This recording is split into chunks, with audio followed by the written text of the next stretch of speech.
हे सगळं कलेक्शन कोणाचं आहे? महादेव दादाच. मोठा अवलिया होता तो. एकदा घराच्या बाहेर पडला की कधी, कुठे, कशासाठी हे असले प्रश्न त्याच्या लेखी नसायचे. विचारशक्तीला आणि कल्पनाशक्तीला काळ वेळेचं बंधन नसायचं. कुठून केव्हा काय आणायचं याची स्वतःची अशी गणित होती त्याची. नाही, पण ही गणित काळाच्या बरीच वर्ष पुढची होती.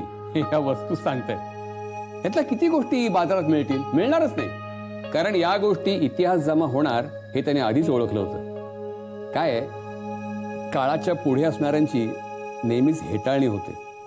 वा, एक एक वस्तू सिम्पली ग्रेट. वा,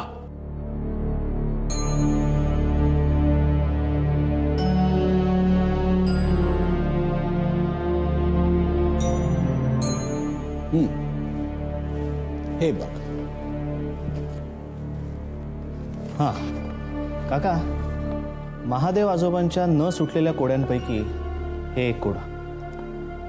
क्ल्यूचा शोध घेता घेता आम्हाला ही 2 पानं सापडली. एक ब्रह्माचं आणि दुसरं हे महेशाचं. पण यामधलं विष्णूचं पान अजून काही सापडलेलं नाही. मला असं वाटतं काका की ते विष्णूचं पान सापडलं ना की आपण आणखीन खजिन्याच्या जवळ जाऊ. कशावरून? नाही, कशावरून ते विष्णूचं पानच असेल? दुसरं काही असू शकेल त्याचा संबंध विष्णूशी आहे. काय, आधी या कोड्यांची एक भाषा असते, एक लॉजिक असतं, आणि ते त्यांनाच कळतं ज्यांचं स्वतःचं लॉजिक भक्कम आहे. म्हणून मला महादेव दादांना सॅल्यूट करावं असं वाटतं.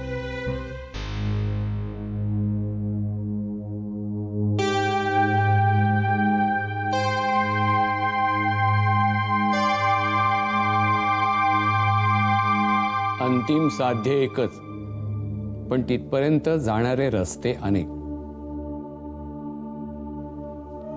पण प्रत्येक रस्ता होप्स कायम ठेवणारा. ग्रेट. खजिना, क्लूज, मला हे सगळं खूप इंटरेस्टिंग वाटतंय. मी हा सगळा वाडा पिंजून काढणार आहे.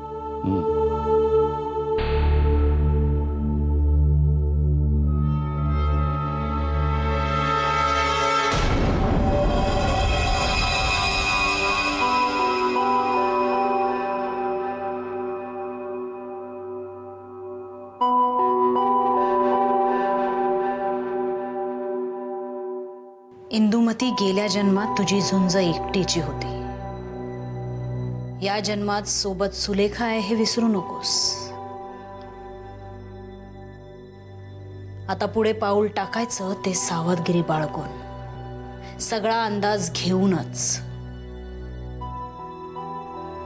म्हणूनच सुरुवात जिथून करायची तिथे काय चालू आहे, वसईच्या वाड्यात काय घडतंय.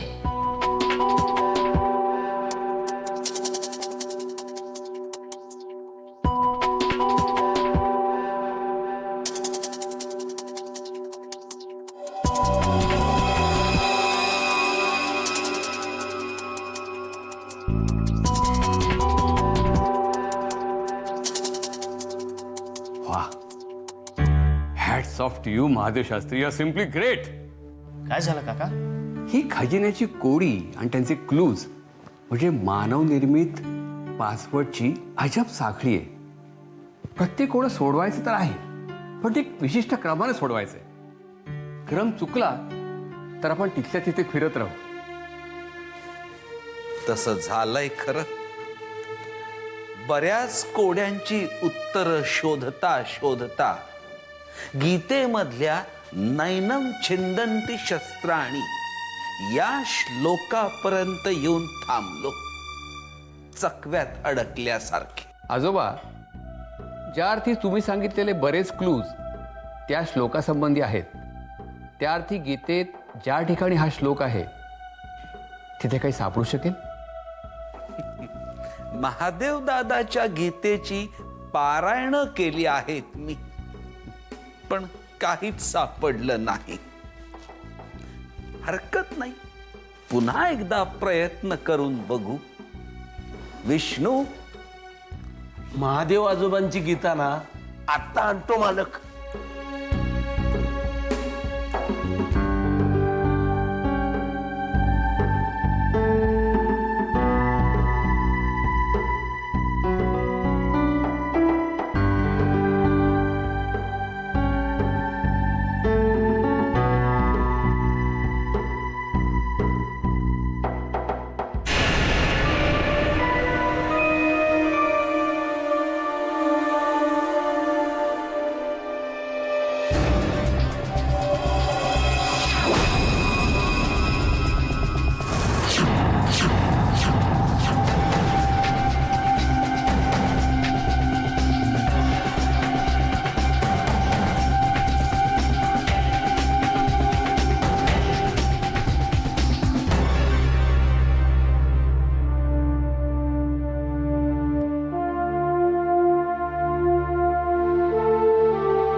हे काय? मी म्हटलं होतं ना तुम्हाला, या घरात अनेक घटनांचा, अनेक प्रसंगांचा संबंध 3, 6, 9 या आकड्यांशी कुठल्या ना कुठल्या कारणाने येतो. तसाच हा एक. ही पार्वती वहिनीची पत्रिका आहे. तिचा जन्म 3 जून 1899 रोजी झाला होता. म्हणजे पुन्हा 3, 6 आणि 9. Very interesting, very interesting. ह्यातले बरेचसे क्लूज तुम्हाला भुयारामध्ये सापडले ना? हो, आणखी काही सापडू शकतील. क्षिप्रानं मला बरंच सांगितलंय भुयाराबद्दल. एक आर्किओलॉजिस्ट म्हणून मला खूप उत्सुकता आहे या भुयाराविषयी. मला हे भुयार बघता येईल? का नाही बघता येणार? अहो, क्षिप्राताई जेव्हा जेव्हा या वाड्यावर यायच्या ना, तेव्हा वाड्यात कमी आणि भुयारातच जास्त असायच्या. काय त्यांच्या त्या भुयाराची गुजगोष्टी चालायच्या देवास ठाऊक. आम्हाला काय त्या भुयाराची भाषा कळत नाही, पण तुम्हाला समजेल. चला जाऊया. जाऊन या तुम्ही भुयारात. तोपर्यंत मी या गीतेच्या महासागरात डोकावतो. चला चला चला. तू येतेस प्रियताई? चल चल, ही गादी चल. चला या.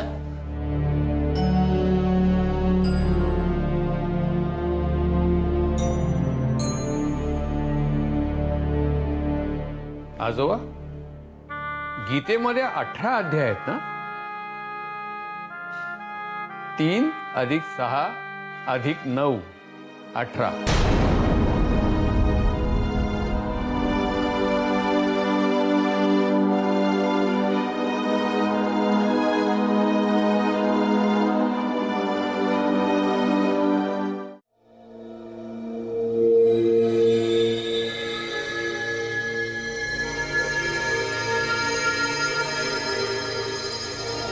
काय झालं इंडी?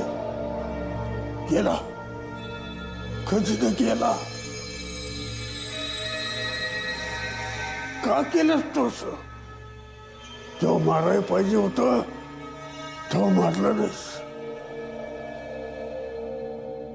तुझा एक जन्म फुकट घालवलास आणि माझा बी जन्म आता सपत आलाय. या खजिन्यासाठी मी मरत मरत जिता होतो. तो खजिना हातात चाललाय, शास्त्राच्या हातात चाललाय. ते आता भुयार पावतर पोचलेत. तर खजिन्याजवळ जातील, खजिना शास्त्राच्या हातात जाईल. आता काय करायचं?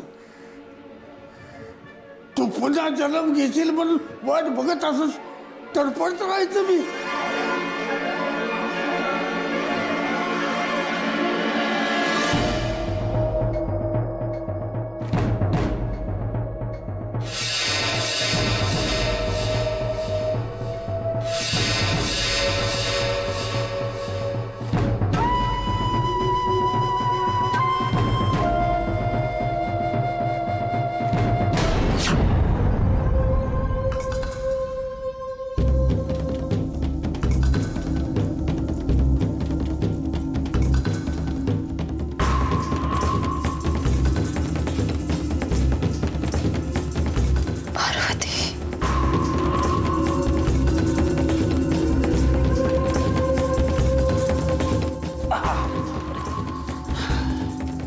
या हळू या, हळू वाकून या. लागेल हळू हळू. हा या.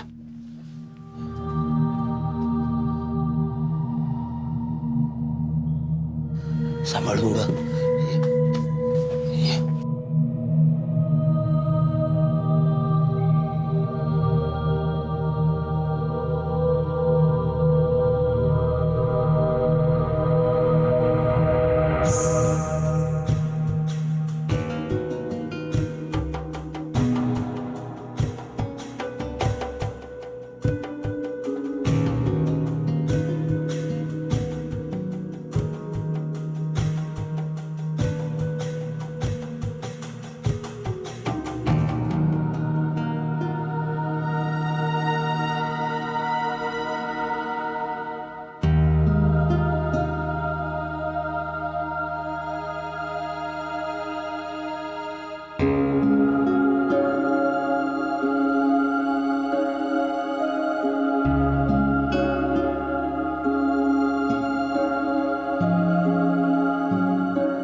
कसला एवढा विचार करताय? काय झालंय?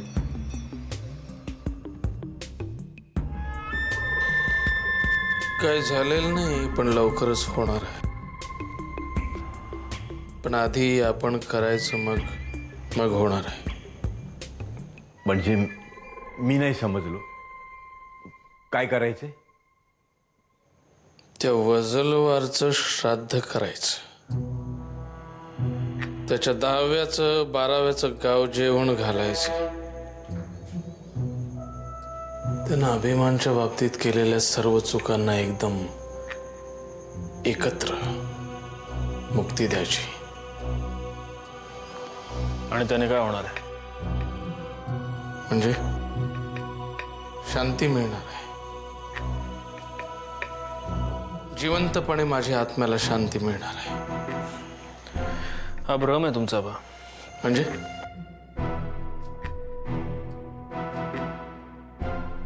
घाईघाईनं घेतलेल्या निर्णयामुळे पुन्हा तीच परिस्थिती उभी राहणार. फक्त या वेळेला तुम्ही आहात आणि मी बाहेर. आणि एनिवे, मी वजलवारला माफ केलंय. तो आपला मित्र नाही, तो आपला शत्रूही नाही. अरे काय बोलतोस काय तू? हा, तू आत असताना तो तुझ्याशी कसा वागला माहितीये तुला? आणि साहेबांचा त्याने कसा आणि किती वेळा अपमान केलाय. साहेबांनी काय काय म्हणून ऐकलं नसेल. याला मी साक्ष आहे. हा, तर तेव्हा हात दगडाखाली होते. तू त्याला माफ कर, पण मी त्याच्या प्रत्येक अपमानासाठी 100दा मारेन त्याला.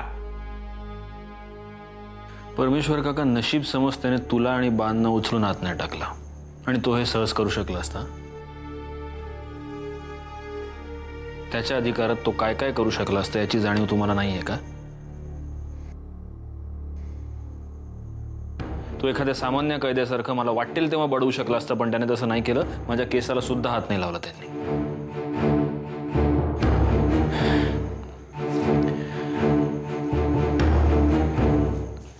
आणि सगळ्यात महत्वाचं म्हणजे तुम्ही जेव्हा जेव्हा मला भेटण्याची इच्छा व्यक्त केली तेव्हा तेव्हा त्यानं तुम्हाला मला भेटू दिलं.